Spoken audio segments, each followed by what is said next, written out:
Knolly is one of those brands that likes to stick to its guns. Lots of high-end aluminum, lots of high-end bearings, and lots of generally aggressive bikes. And the Warden's no exception, but we found something surprisingly agreeable about its aggression. And there was something perfect about the trails in Park City, Utah to see how it stacks up. Knolly makes 3 long travel 27.5 bikes. There's the Warden LT, and the Delirium. This is the most mild-mannered, moderate of those 3. And it still has, 64 3/4 head angle? Yeah, but I actually think it is a pretty mild-mannered bike in a way. Mm-hmm. Like the word that kept coming to mind while I was riding it down the mountain was just balanced. Yeah. And I was not aware that it was literally a 160 bike, which is kind of uncommon these days. Yeah. But it just has this really supportive feel through the travel that is paired with that pretty aggressive geo, but not extreme geo. That just makes me feel like I could ride this bike anywhere.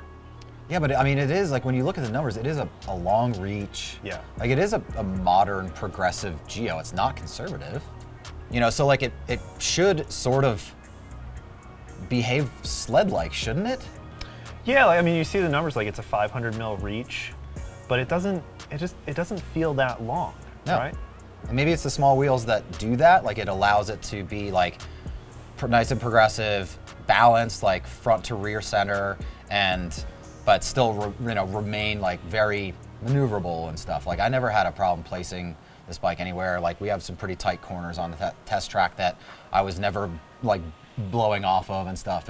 Like some other extremely long bikes are, in this reach range. Yeah. And I think that goes back to that balanced feel, is that it puts you in the middle of the bike, so you're not stretched out and being forced to be over the front end of the bike. You're really nice and centered, and you're just in control. I mean, one of my favorite sections of the test course is there's this root drop to a berm, and it's something that, like, if you are on a big, long, piggy bike, you kind of swing wide and try to straighten the whole thing out, and maybe that's the faster line, but I don't think that's necessarily why you would buy a bike like this. I think it's because you want to get a little more styly. And so I was able to like stay centered, pop my front wheel off, and kind of manual get the rear wheel off the ground and like land in that berm and just really kind of be a master of my domain. Must be nice.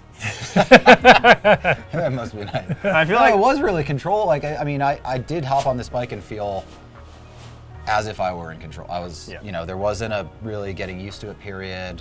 To be honest, I didn't know what wheel size it was. I got down to the bottom of the course and I was like, wait a second, what is this? Yeah. And it was, there's not a lot of bikes out there that can do that. Most of them, it's pretty obvious what wheel size it is. Yeah.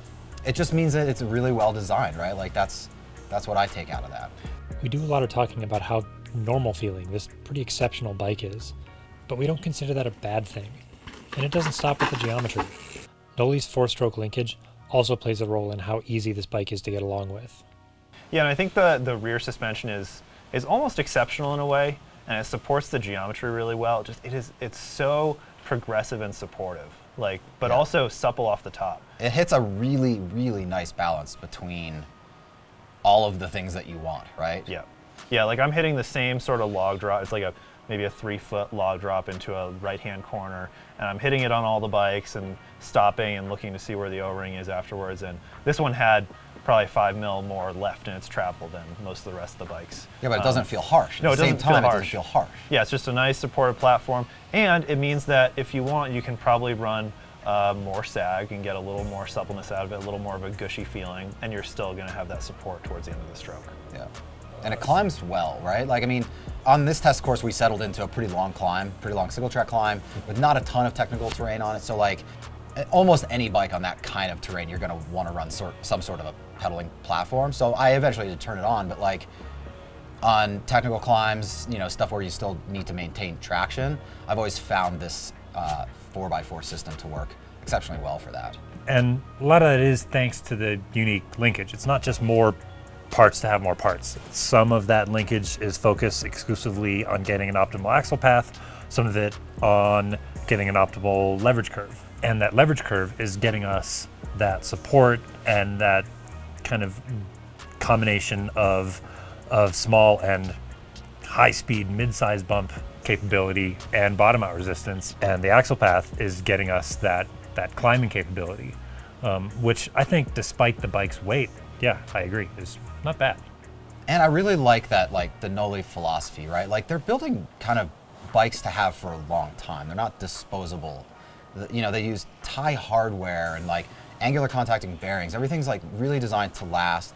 And you know, like that 4x4 suspension in the past has looked kind of funky on the bike, and they've cleaned it up a lot. Like it's been redesigned from a, you know, visual aspect to like be cleaner. Like the bike doesn't look quite as funky. It's still very unique looking, but it doesn't look as odd. I think it's a more beautiful bike than in previous, you know, versions of it. The other thing about that really like progressive supportive feel is that I feel like it makes this bike more versatile. Yeah, like it feels like you can load it and spring out of corners a little bit more like a short travel bike, which feels nice. It's not just like you push into it and it's good, all gush, and like, I really like that more lively feeling. So it's a little bit longer travel bike that does have that, it retains that lively feeling. Yeah. And we're in this era now that you don't necessarily have to have two bikes. If you have terrain that demands something like this, but not all the time, this will really feel at home on your mid-travel bike terrain. But then on your burly long travel terrain, it'll keep you safe and fast and fun. Well, who'd have guessed it? An aluminum long travel 27.5 bike that could pass as a trail bike. Just goes to show you what good design can do.